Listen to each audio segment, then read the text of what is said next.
Le grand journal de Télésignal.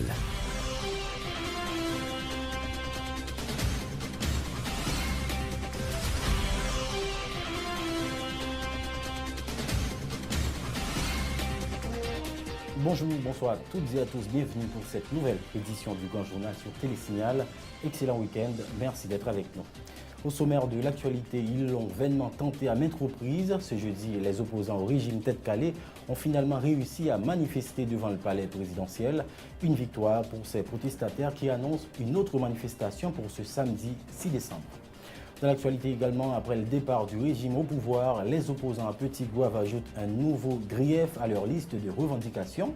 Ils ont paralysé les activités dans la ville ce vendredi pour réclamer le courant électrique. À suivre également, fête de fin d'année, le département d'État américain met en garde ses ressortissants voyageant ou vivant en Haïti face au risque de vol, de kidnapping, de manque d'assistance en urgence et des conséquences des manifestations de rue. Un nouveau directeur général adjoint au Conseil national des télécommunications, Jean-Marie Altema, a été installé dans ses nouvelles fonctions ce jeudi par le secrétaire d'État aux travaux publics, transport et communications. Journée internationale des volontaires ce 5 décembre à Pétionville, les Nations Unies, la protection civile et d'autres partenaires ont sensibilisé sur le rôle des volontariats dans le développement d'un pays comme Haïti. De nouveaux visages pour représenter l'ANATCOM. Wang Van Gogh devient le nouveau directeur général de la compagnie privée de téléphonie mobile qui a engagé le comédien Daniel Fils-Aimé, dit Tonton Bichat, comme nouvel ambassadeur. À l'étranger, aux États-Unis, la protestation contre les violences policières à l'égard des Noirs particulièrement s'étend. Après New York, Washington, Chicago et Californie emboîtent le pas. Ce 5 décembre marque le premier anniversaire de la disparition de Nelson Mandela. L'Afrique du Sud, en peine, a rendu hommage à la mémoire de son héros. Le développement de ces titres dans un instant.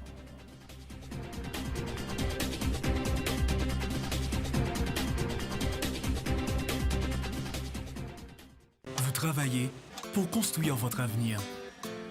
Les fruits de vos efforts méritent d'être protégés.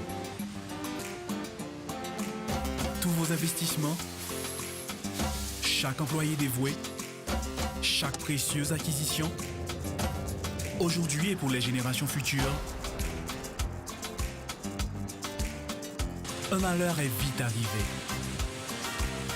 Soyez prêts, car les conséquences pour vous peuvent être dévastatrices.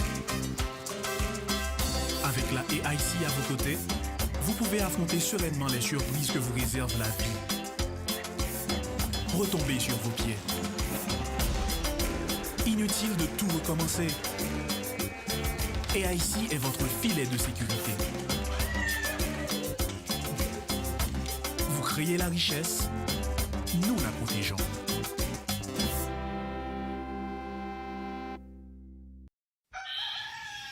Sous tête mon nou ak terre nou qui pi riche dans le pays d'Haïti, n'a besoin de café qui gen nam, c'est Reboul Sien. Sorti dans Grand Danse pour arriver dans Grand Nord, passer par plateau central, atterrir dans montagne Belancio, à toute l'autre zone qui produit café dans le pays, nous mettons bons outils, bonne structure et surtout connaissance et confiance dans l'idée pour nous joindre plus bons résultats. C'est depuis notre cueilli grain café, passer dans traitement, que nous mettons bon gens contrôle pour nous joindre plus bonne qualité. Nous servons avec appareil moderne dans sécher, séparer et puis trier café.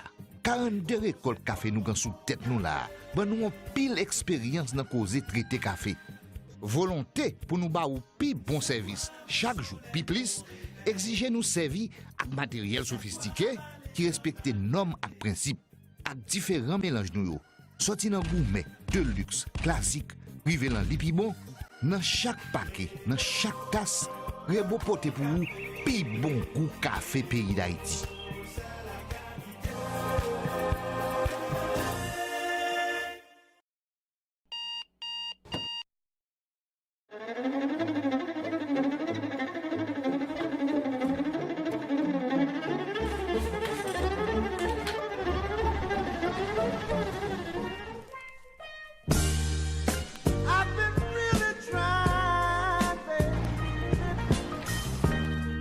Trying to hold back this feeling.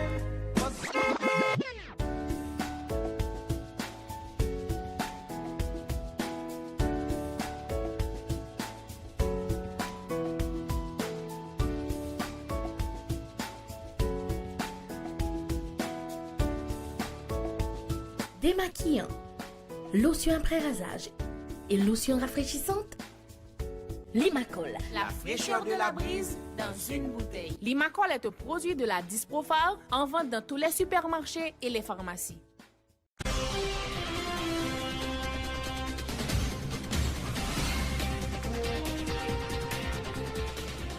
Merci de votre fidélité. Le développement du journal.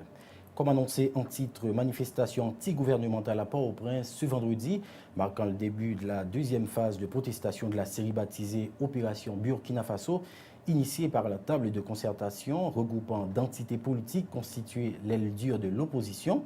La manif qui a fait escale devant les locaux de l'ambassade de France à Port-au-Prince a réussi à franchir le périmètre de sécurité établi par les forces de l'ordre pour arriver devant le palais présidentiel. Reportage Florence Lisney et Yvon Seïd. Ils étaient des milliers à se réunir au boulevard Jacques Dessalines devant les locaux de l'église Saint-Jean-Bosco et au Bel-Air pour les rituels habituels avant de démarrer la première manifestation inscrite dans le cadre de la deuxième phase de l'opération Burkina Faso. Laissant le Bel-Air, où ils ont rejoint le deuxième groupe de manifestants, les protestataires ont sillonné plusieurs rues de Port-au-Prince qui les ont conduits tantôt devant le Parlement haïtien, la primature et enfin l'ambassade de France, leur destination finale.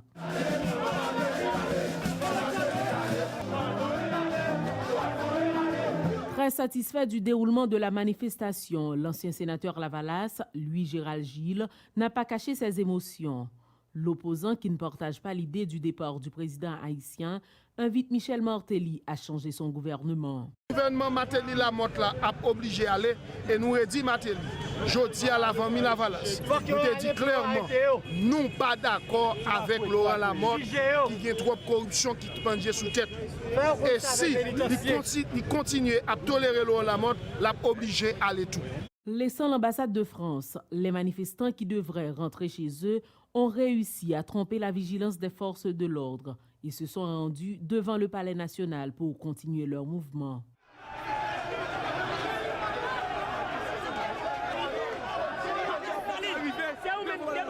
Objectif atteint pour cette première manifestation de l'opposition avec un surplus, manifester devant le palais présidentiel. Tout compte fait, la mobilisation s'est déroulée sans aucun incident. Le prochain rendez-vous est fixé pour ce samedi 6 décembre 2014 avec comme nouvelle destination l'ambassade du Canada en Haïti. Dans l'actualité également, à Petit-Goâve, le Front mixte pour la libération n'a pas chômé ce vendredi. Le Front a tenu une nouvelle manifestation de rue, la troisième consécutive, avec pour toile de fond le départ du pouvoir en place. Les protestataires ont barricadé la nationale numéro 2 à hauteur de Digue, une section communale de Petit-Goâve. Ils ont croisé des voitures au long de la route pour exprimer leur colère face à la décision des agents de la police nationale, les empêchant d'arriver devant les locaux de la compagnie d'électricité Haitian Tractor, basée dans la commune de Petit-Goâve, chargée d'alimenter la région des Palmes en électricité. Plus de détails avec Wilson Saint-Just, correspondant permanent de Radio Télésignal à Petit-Goâve. Manifestation Front mixte pour libération qui finit par courir plusieurs rues dans la ville là. Et prend route nationale là pour que yo te prend mon tapion pour aller directement dans l'espace qui logeait compagnie Haitian Tractor. C'est là que Hydro, institution ça y est, qui a fourni énergie avec Ville du Goâve. Donc, manifestation a été gagnée en destination pour aller dans l'espace ça, à manifester devant pour que demande aux autorités qui en est dans boîte ça. Pas ville la courant qui est en carence d'électricité depuis plusieurs mois. Donc, il n'y a pas privé à tenir parce que agent unité spécialisée, UTMO, à policier administratif qui dans la ville là, c'est qu'il est passé par devant, à gain contrôle, donc espace ça. Manifestation qui était retourné en direction ville là, pour y aller passer devant base ministère, devant ce commissariat. Yo forcé les chauffeurs mettre plusieurs machines en croix directement sous pont la digue et agents IDMO qui ont même en bas mon tapis en difficulté pour retourner dans la ville là, donc venir sécuriser ce commissariat au retour de manifestation dans piroche, bouteille qui va négliger lancer soit sous base sri-lankais qui est situé à quelques mètres de ce commissariat, y compris sous agents et policiers qui ont même en dedans ce commissariat. Ça, je dois recevoir en pile bouteille à croche dans la manifestation à retourner. Je mets tête descendre pour venir dans le centre-ville là encore, même j'ai été fait hier. Une manifestation qui a commencé depuis environ 10 heures et jusqu'à 3 heures de l'après-midi. ils ont continué encore à souquer béton et je dis c'est parce que même bagarre là, ils ont continué à manifester dans un seul objectif, réclamer de part pouvoir en place là. On nous dit suite à tout mouvement protestation ça, je dis exactement, fait environ 30 manifestations des rues qui faites contre l'autorité. Autre nouvelle, la conférence des travailleurs des secteurs publics et privés dit ne s'attendre à rien de sérieux de la commission consultative présidentielle chargée d'identifier la solution la plus crédible pour résoudre la crise politique actuelle. La secrétaire à la formation au sein de la CTSP, Marie-Danielle Pierre-Charles, a exprimé des réserves sur certains membres de la commission. Elle dit voir dans la présence de certaines personnalités à la commission consultative une insulte à la nation haïtienne. On écoute Marie-Danielle Pierre-Charles au micro de Miché de Payen et de Samus François David. Les nous garder, c'est Paul Loulou Chéri qui n'a pas aucune représentation dans ce secteur, côté nationalement, internationalement, il a rejeté pour mauvaises affaires. Le gouvernement a choisi pour faire partie de la commission sous nous travailler. Nous avons posé nos questions. Dans qui Katia Boumbe, le gouvernement a besoin de la pays à la commission tête chargée. Ça. Malgré l'Assemblée, il y a quelques gens sérieux. Nous avons posé aux questions, est-ce que est clair? C'est ça que fait, secteur levé campé, fait un dévoile, demander démission au gouvernement, ça, pressé. Nous commençons à série consultation. Amis travailleurs que nous gagnons dans plus passé 160 pays. Qui connaissent une grosse situation politique déjà, pour porter coller à travailler haïtien pour nous joindre une solution. Parce que depuis des problèmes politiques, les mariés a gros problèmes sociaux et c'est travailleurs qui plus victimes. C'est peut-être ça, secteur à lever voile. Pendant la commencé à multiplier les consultations, prendre terrain pour demander démission au gouvernement, ça pressé. Et défendre le droit paysan, j'en dois défendre. Parlons de la conjoncture politique toujours. Le département d'État des États-Unis a émis jeudi un nouvel avertissement de voyage concernant Haïti pour attirer l'attention des citoyens américains voyageant ou vivant en Haïti sur certains risques. Ce nouvel avertissement en date du 4 décembre 2014 survient à quelques jours des fêtes de Noël et de fin d'année. Il remplace le Travel Warning du 12 mars 2014 et fournit des informations à jour sur la nature changeante de la criminalité impliquant des citoyens des États-Unis en Haïti. Le gouvernement américain encourage fortement les visiteurs en Haïti à obtenir une assurance évacuation, étant donné la faiblesse des infrastructures d'intervention d'urgence dans le pays. La note indique aussi que la diaspora américaine est particulièrement visée par les bandits dans la capitale. Nous exhortons les citoyens américains à rester conscients de la possibilité de vols qualifiés, en particulier dans la région de Port-au-Prince et en notamment peu après avoir quitté l'aéroport. De mai à octobre 2014, il y a eu 64 cas signalés de citoyens américains ayant été volés peu de temps après avoir quitté l'aéroport. 3 de ces vols ont abouti à la mort de citoyens américains. Plus loin, l'avertissement mentionne que la PNH, avec l'aide de la MINUSTA, est responsable du maintien de l'ordre et de fournir une assistance. Toutefois, étant donné la possibilité et l'imprévisibilité des manifestations spontanées, leur capacité à aider les citoyens américains lors de troubles est très limitée, prévient le département d'État américain. Autre nouvelle, le Centre de recherche et de réflexion de formation d'action sociale a présenté ce vendredi un bulletin de monitoring sur le renforcement institutionnel ayant pour objectif de faire des recommandations aux acteurs haïtiens et étrangers afin de rendre plus efficaces les capacités de l'État. Selon les responsables du SARFAS, le renforcement institutionnel représente un enjeu crucial pour assurer le développement économique du pays.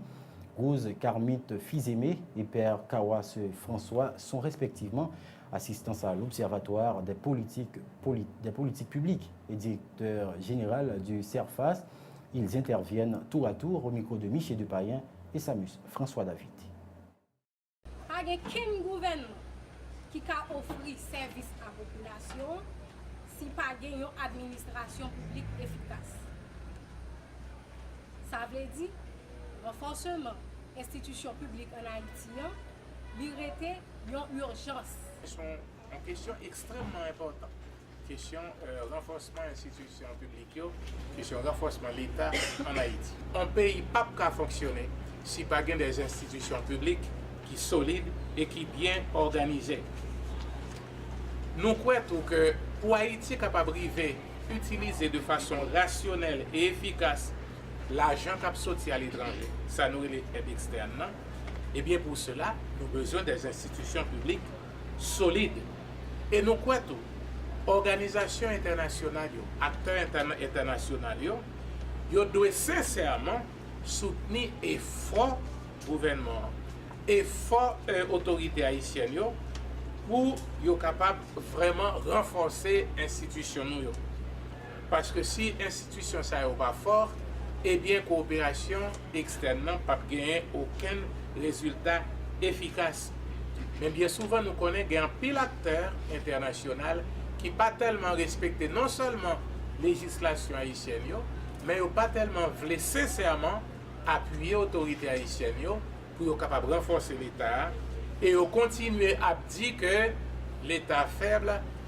Nous l'avions annoncé en titre. Jean-Marie Altema est le nouveau directeur général adjoint du Conseil national des télécommunications Conatel. Il a été installé ce vendredi pour assister le directeur général Jean-Marie Guillaume à la tête de cette institution, à en croire le secrétaire d'État au transport. Philippe Sinéas appelle en ce sens le personnel à apporter son plein soutien au nouveau DGAI afin qu'il accomplisse bien son travail. De son côté, le directeur général Jean-Marie Guillaume déclare que la nomination de M. Altema est un bon choix. Suivez tour à tour Philippe Sinéas et Jean-Marie Guillaume au micro de Wendy Henry.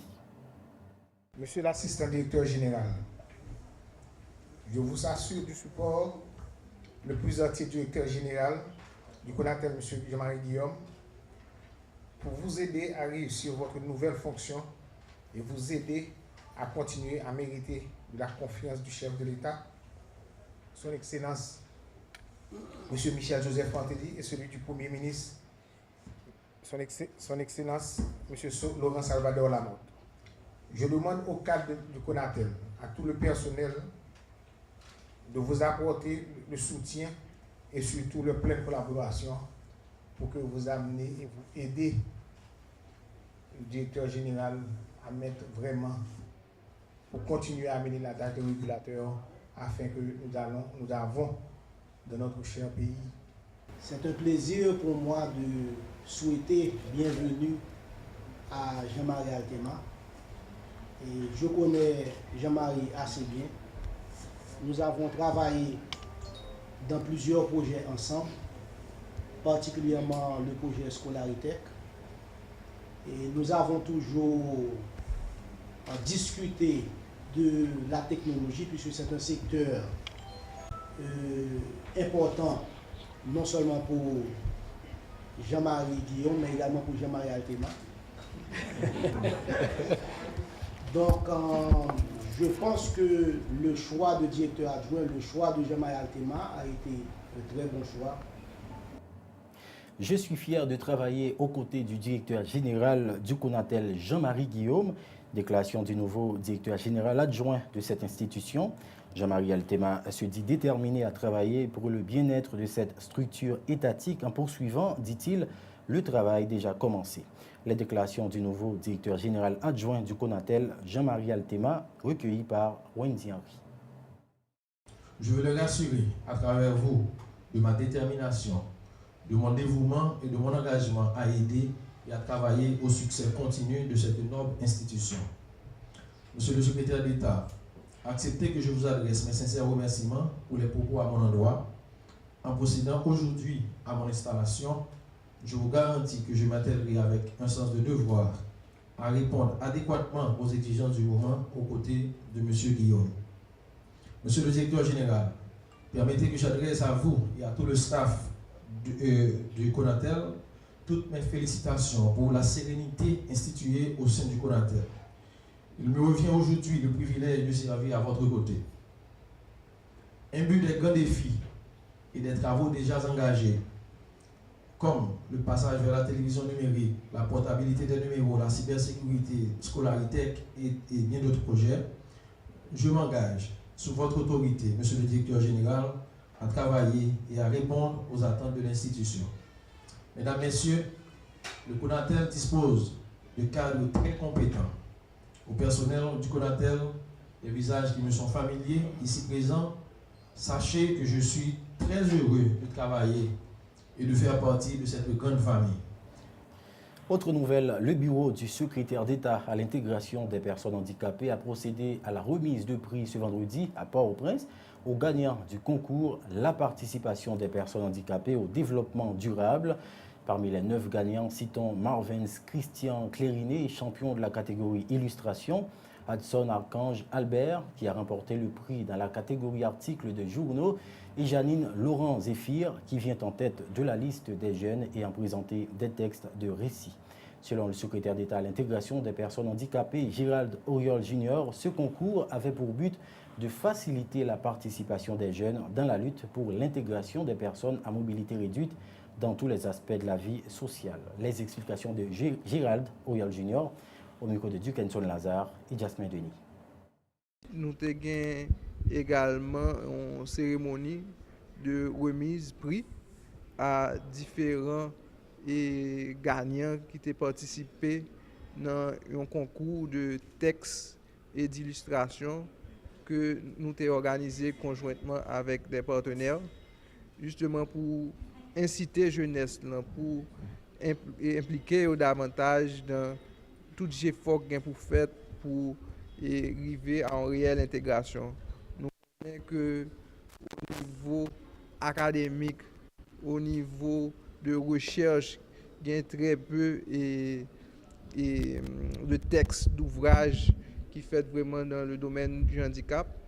Donc c'est une façon vraiment pour nous inciter davantage de réflexion dans le domaine du handicap, de réflexion pour qui gens société a capable de contribuer davantage pour l'intégration tourner réelle tout bon frais. Donc nous féliciter et gagnants pour œuvre. Nous remercier tous les sponsors qui t'ont accompagné nous. Encore une fois, nous franchissons une nouvelle étape dans la lutte pour l'intégration de mon handicap. Autre nouvelle, c'est sous le thème volontariat qu'a changé Haïti et que des organismes des Nations Unies en partenariat avec d'autres comme France Volontaire et la protection civile ont célébré ce vendredi la journée internationale des volontaires. Une mini-foire artisanale a été organisée ce matin sur la place Boyer à Pétionville pour marquer cette date. Bijoux, vêtements, photos, œuvres d'art sont entre autres objets exposés dans le cadre de cette activité déroulée en présence du maire de la commune de Pétionville, réunissant des volontaires de divers domaines de la société. Selon le responsable de communication de la protection civile Joseph Edgar Célestin, cette célébration vise à mettre en valeur le travail des volontaires un peu partout dans le pays. Ces propos sont recueillis par Fridjine, Vanessa Dolciné et Fézien Mathieu. Son journée choisie pour rendre hommage à gens qui baillent appui à la communauté côté à vivre là dans la question volontariat, mais tout ces jours yo inviter l'autre monde suivre exemple monde ça.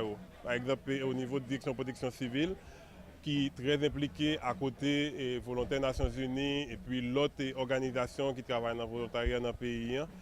Nous gagnons 8000 volontaires avec agents volontaires brigadiers qui mobilisent à la fois leur gain action sensibilisation pour des populations qui ça pour le faire dans une situation urgence, mais tout leur gain mauvais temps, ils sont impliqués, ils sont là pour accompagner la population, pour la population en coup de main. Donc c'est une occasion pour nous dire toute volonté ça merci et pour nous inviter l'autre monde tout venir faire belle geste de solidarité ça pour être présent pour les gens qui bon côté pour la communauté. Et dans la direction protection civile, nous allons aller plus loin pour nous dire moi viens volontaire pour me changer le pays, c'est les gens pour engager pour faire travail et volontariat. Lounès Félicien, vice-président de la coalition haïtienne des volontaires, rappelle que le volontariat est un engagement personnel au service de la communauté et qu'il n'y a pas d'âge pour devenir volontaire. Il invite les jeunes à se porter volontaires dans quel que soit le domaine afin de donner une autre image au pays. Les propos de Lounès Félicien, vice-président de la coalition haïtienne des volontaires, au micro de Fridjine, Vanessa Dolciné et Fézien Mathieu. C'est l'occasion pour nous réunir tous volontaires, pour nous reconnaître, pour nous faire sentir travail volontaire à faire dans le pays, parce qu'il y a des centaines, il y a des milliers qui travaillent dans différents secteurs de volontariat, son bagage qui est transversal, li en pile côté. Donc c'est l'occasion pour nous mettre en valeur, pour nous dire mais ça volontaire à faire. Je demande tout le monde, engagez vous, jeunes en particulier, engagez vous, sautez dans l'université pour occasion de travail. À regarder pour une association, non mouvement, côté occasion, engagez-vous, servi cause là, ou pas forcément besoin de gain et on travaille. Parce que d'ailleurs, le travail a demandé expérience. Donc, expérience volontaire là, même l'État qui a utilisé prochainement pour insérer dans le milieu professionnel là. Donc, c'est engagez-vous et comme volontaire. Et moun ka volontaire à tout l'âge. Moun ka volontaire à tout l'âge, moun qui retraité qui estime que li pas ka en fait qui pas travail par exemple, li fin travail l'état de 25 ans pour le travail puis l'el gen l'âge là, li dit pas travail encore là li ka dit la bail service li comme volontaire là l'institution regrouper moun quel que soit le domaine parce que nous li transversal ou ka travailler dans presque tout domaine comme volontaire. À présent, la suite du journal dans un instant.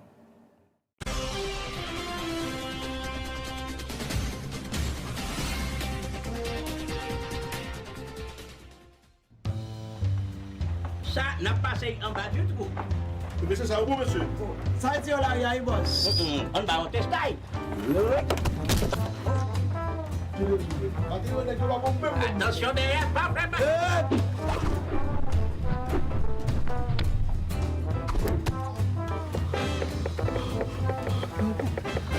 Wilkie, viens t'admire.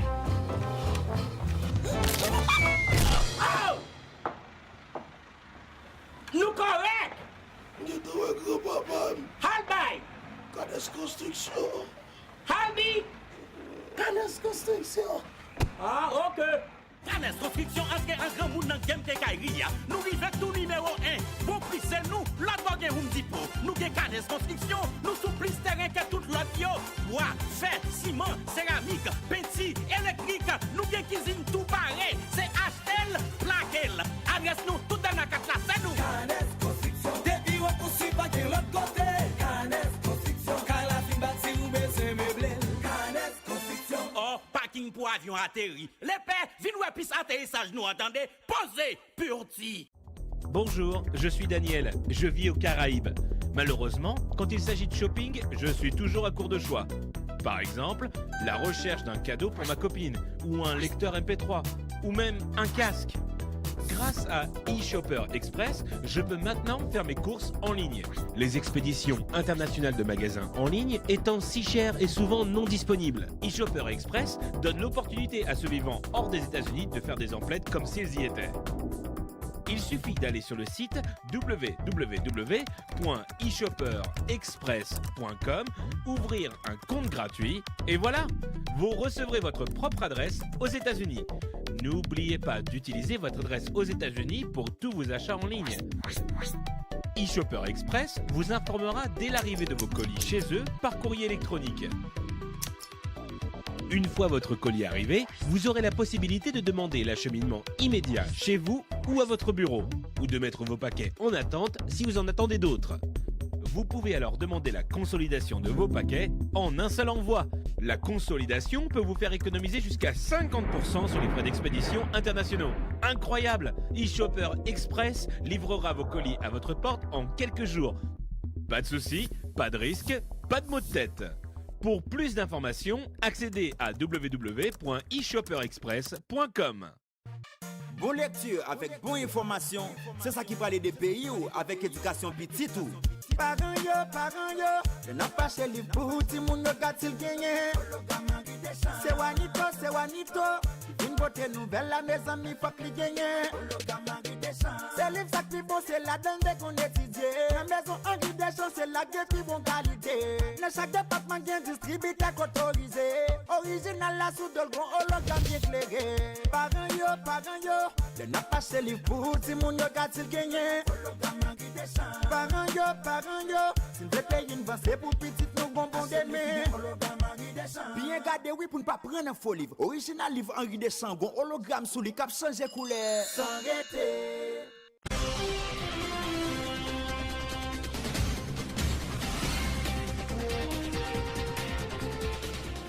Merci de votre fidélité. La suite du journal.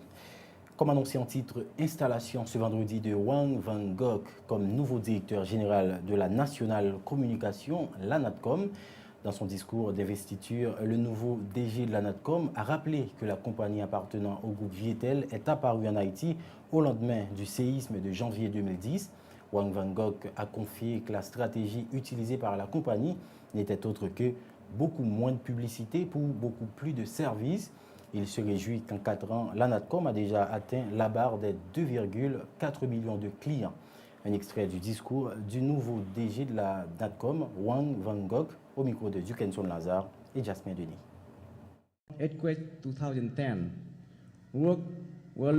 Après le tragique tremblement de terre de 2010, le monde regardait Haïti avec sympathie. Malgré cette catastrophe naturelle, le groupe Vietel a tenu sa promesse d'investir en Haïti. Savez-vous pourquoi? Nous voulions aider le gouvernement d'Haïti, nous voulions aider les gens d'Haïti. Nous sommes venus à vous dans l'un des moments les plus difficiles de votre histoire. Les Haïtiens luttaient pour la nourriture, le logement et la sécurité. De l'autre bout du monde, traversant des milliers de kilomètres, le groupe Vietel est venu à Haïti pour soutenir Haïti, non pas par charité, mais pour faciliter l'autonomisation des populations d'Haïti. Nous avons décidé de ne pas dépenser dans la publicité glamour, mais plutôt de faire bénéficier nos clients de certains avantages, et ceci de 3 manières différentes. Premièrement, en fournissant un réseau 3G de classe mondiale allant à la vitesse de la lumière et connectant tout le monde partout. Deuxièmement, en déployant l'infrastructure dans toutes les provinces pour tout le monde en Haïti. Troisièmement, en offrant des appels et des de data et du roaming à faible coût. NATCOM est présent dans chaque province et chaque commune d'Haïti. Nous ne croyons pas quand quelqu'un nous dit « ce n'est qu'une petite ville de province, elle n'a pas besoin de câbles de fibre optique ». La présentation du nouveau directeur général a été l'occasion pour la NATCOM de présenter son nouvel ambassadeur. Daniel Fils-Aimé, plus connu sous le nom de Tonton Bichat, s'est dit très heureux de rejoindre l'équipe de la Compagnie Bleue. Le publicitaire annonce que la concurrence entre la compagnie de téléphonie mobile et d'autres opérateurs locaux va prendre une plus grande ampleur. Tonton Bichat en a profité pour révéler quelques-uns des avantages que la NATCOM offre à ses clients, notamment en ce qui concerne la connexion à Internet. Écoutons une partie de l'intervention de Daniel Fils-Aimé, alias Tonton Bichat, à cette cérémonie au micro de Dukenson Lazare et Jasmine Denis. Pour qui raison je pas travail avec une compagnie qui baille Facebook gratis? Peut-être nous pas comme ça. Moi je voulais parler de Facebook 0.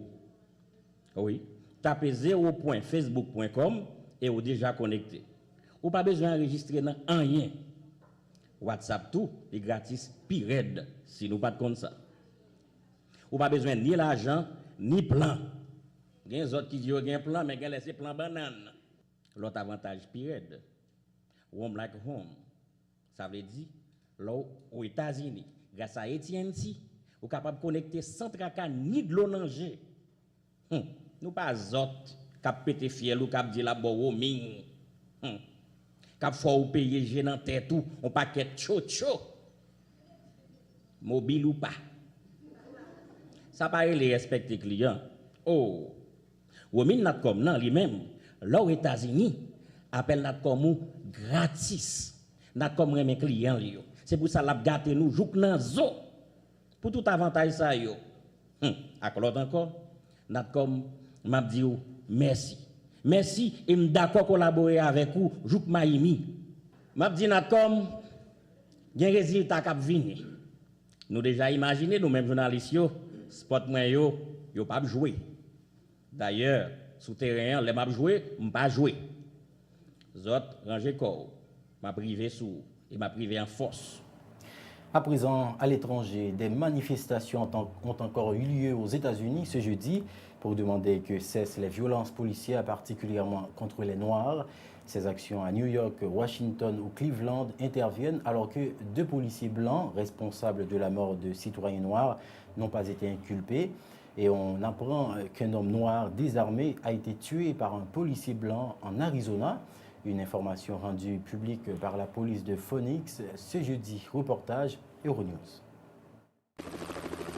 Deuxième nuit consécutive de manifestations aux États-Unis et des défilés qui sont restés relativement pacifiques malgré quelques échauffourées et plusieurs dizaines d'arrestations.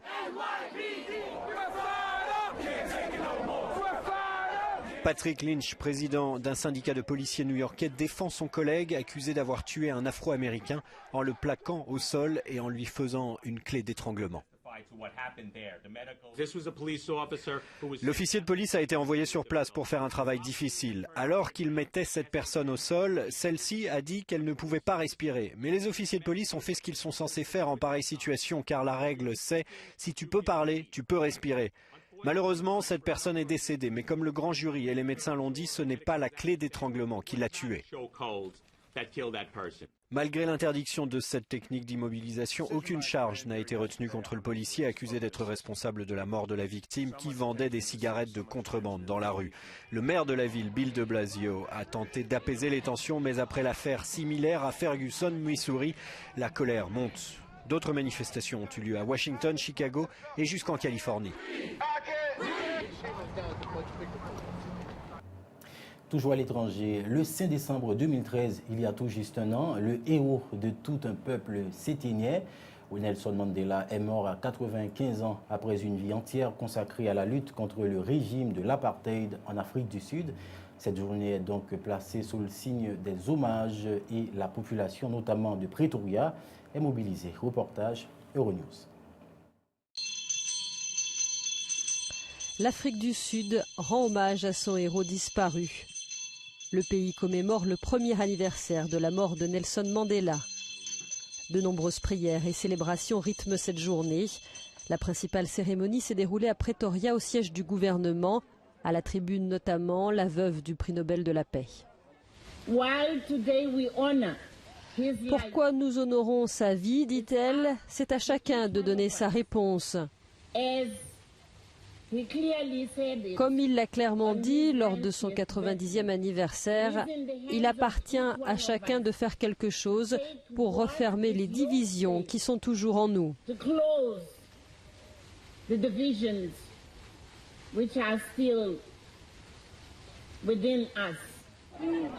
Nelson Mandela s'est éteint à 95 ans après 67 ans de lutte politique et de militantisme anti-apartheid.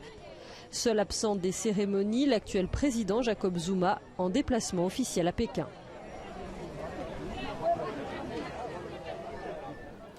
À présent, le rappel des titres, mesdames, messieurs. Ils l'ont vainement tenté à maintes reprises. Ce jeudi, les opposants au régime tête-calé ont finalement réussi à manifester devant le palais présidentiel. Une victoire pour ces protestataires qui annoncent une autre manifestation pour ce samedi 6 décembre. Après le départ du régime au pouvoir, les opposants à Petit-Goâve ajoutent un nouveau grief à leur liste de revendications. Ils ont paralysé les activités dans la ville ce vendredi pour réclamer le courant électrique.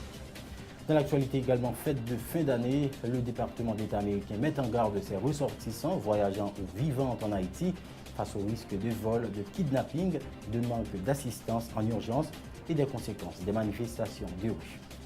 Un nouveau directeur général adjoint au Conseil national des télécommunications, Jean-Marie Altema, a été installé dans ses nouvelles fonctions ce jeudi par le secrétaire d'État aux travaux publics, transports et communications.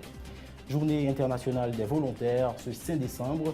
À Pétionville, les Nations Unies, la protection civile et d'autres partenaires ont sensibilisé sur le rôle des volontaires dans le développement d'un pays comme Haïti. Dans l'actualité aussi, de nouveaux visages pour représenter l'ANATCOM.